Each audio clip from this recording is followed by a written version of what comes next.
The Miami Dolphins just can't seem to get out of their own way. It's another game they had in the bag and somehow let slip right through their fingers. This one was winnable, very winnable.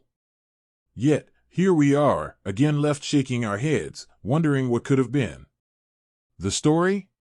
Costly mistakes, bad decisions, and a few standout performances that weren't enough to save the day. Let's talk about those performances first. Jonnu Smith showed up big. Jalen Wright and Devon Achane also gave fans something to cheer about. And on the defensive side, Calais Campbell was a beast, Kader Kohou made plays, and Jalen Ramsey was his usual self. These guys were grinding, putting it all out there, but the team's lack of discipline ruined what could have been a solid win. They had it. The Dolphins had this game in a golden position, up by 2 scores just before the half. But, just when they had the chance to put the Colts away, they let them creep back in. They gave up an easy 3 points right before halftime, and that lit a fire under the Colts' offense. It's like the Dolphins handed them momentum on a silver platter. Anthony Richardson?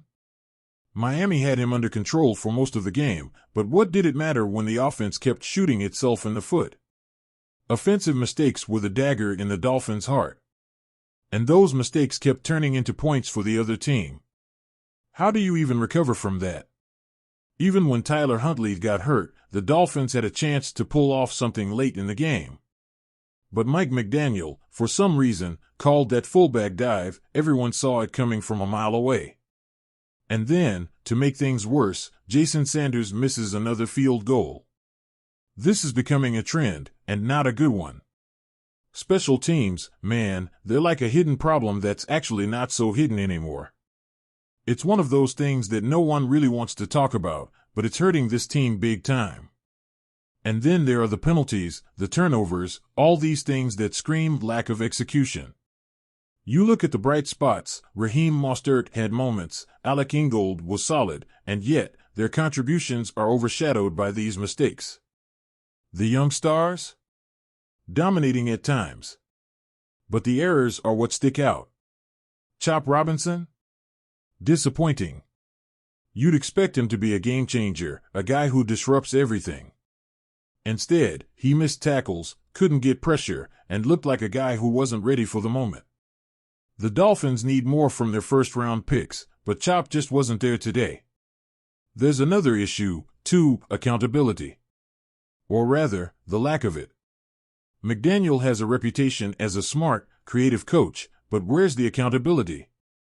Week after week, we see the same guys making the same mistakes.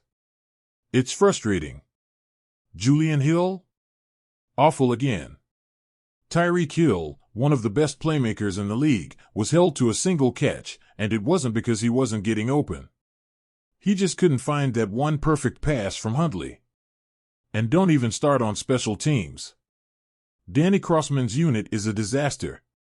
Siren Neal had a good game, sure, but that's about the only positive thing you can say about them. And yes, Tua Tagovailoa is set to come back next week. But is he going to fix all of this? The problems we saw today run way deeper than who's under center. This isn't a one-man fix. From the top down, the Dolphins have issues. The coaching, the game management, the players not executing cleanly, it's all got to be better. The talent is there, but talent alone isn't going to win games. Not in this league. There's a little hope, though, right? Anthony Weaver's defense is doing everything it can to keep the Dolphins afloat while Tua's out. They've given this team chances to win, and they've kept games close, but at some point, the offense has to hold up its end of the bargain. Thinking Tua will swoop in and suddenly solve all these problems feels like wishful thinking. Now, the Dolphins sit at 2-4. They don't have much room for mistakes anymore. The AFC is stacked this year, and if Miami keeps dropping games like this, they'll find themselves out of the playoff picture before they even realize it. The schedule that once looked so manageable has turned into a complete nightmare. It's tough, man. The fans, the players, the coaches, everyone who puts their heart into this team is feeling it. This isn't where anyone thought we'd be.